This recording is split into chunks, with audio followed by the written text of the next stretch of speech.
السلام علیکم۔ اس ویڈیو میں ہم جانیں گے کہ عاشورہ کے دن کیا ہوا تھا، تاریخی پس منظر کیا ہے۔ محرم کی 10ویں تاریخ کا نام یوم عاشورہ اسلام سے پہلے ہی چلا آ رہا ہے۔ لغت کی کتابوں میں یہ نام 4 انداز سے ملتا ہے: عاشورہ، عاشور، عاشوراء، عاشورہ، لیکن اردو میں لکھی گئی کتب میں اکثر جگہ عاشورہ لکھا گیا ہے۔ اس دن کا نام یوم عاشورہ اس لیے رکھا گیا ہے کہ اس تاریخ کو بہت سے اہم واقعات پیش آئے تو کئی 10ویں تاریخیں جمع ہونے کی بنا پر اس کا نام یوم عاشورہ ہو گیا۔ 10 محرم الحرام عاشورہ کا دن زمانہ اسلام سے قبل ہی قریش مکہ کے یہاں بہت اہمیت کا حامل رہا ہے۔ اسی دن خانہ کعبہ پر نیا غلاف ڈالا جاتا تھا اور قریش اس دن روزہ رکھتے تھے۔ اس دن سے متعلق سیدنا ابراہیم علیہ السلام کی تعظیم و تقریر کے نہ صرف قریش بلکہ تمام اہل مکہ قائل تھے۔ رسول اللہ کا بھی یہی دستور رہا ہے کہ قریش ملت ابراہیمی کی نسبت سے جو اچھے کام کرتے تھے ان کاموں میں آپ ان سے اتفاق و اشتراک فرماتے تھے۔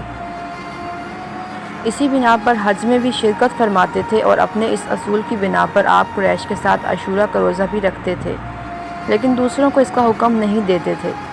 پھر جب آپ مدینہ طیبہ تشریف لائے اور یہاں یہود کو بھی آپ نے عاشورہ کا روزہ رکھتے دیکھا اور ان کی یہ روایت پہنچی کہ یہ وہ مبارک تاریخی دن ہے جس میں حضرت موسیٰ علیہ السلام اور ان کی قوم کو اللہ تبارک و تعالیٰ نے فرعون سے نجات عطا فرمائی تھی، تو آپ نے اس دن کے روزے کا زیادہ اہتمام فرمایا۔ تاریخی اعتبار سے اگر یوم عاشورہ کی تحقیق کی جائے تو مختلف تاریخی روایات اور کتب اس بات کی واضح نشاندہی کرتی ہیں کہ دنیا کے بڑے اور عظیم واقعات یوم عاشور یعنی 10 محرم الحرام کو رونما ہوئے۔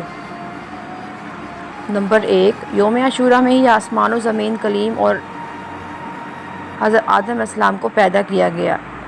اسی دن حضرت آدم علیہ السلام کی توبہ قبول ہوئی۔ اسی دن حضرت ادریس علیہ السلام کو آسمان پر اٹھایا گیا۔ اسی روز حضرت نوح علیہ السلام کی کشتی ہولناک سیلاب سے محفوظ ہو کر کوہ جودی پر لنگر انداز ہوئی۔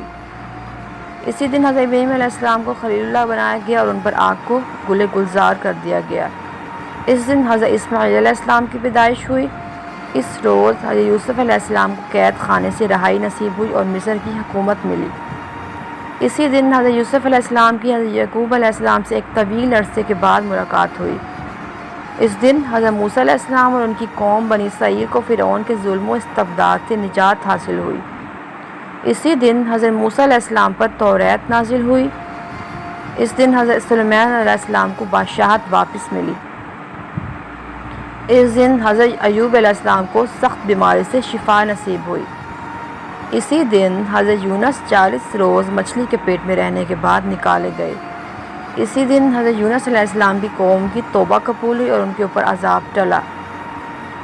اسی دن حضرت عیسیٰ علیہ السلام کی پیدائش ہوئی اور اسی دن حضرت عیسیٰ علیہ السلام کو یہودیوں کے شر سے نجات دلا کر آسمان پر اٹھا لیا گیا۔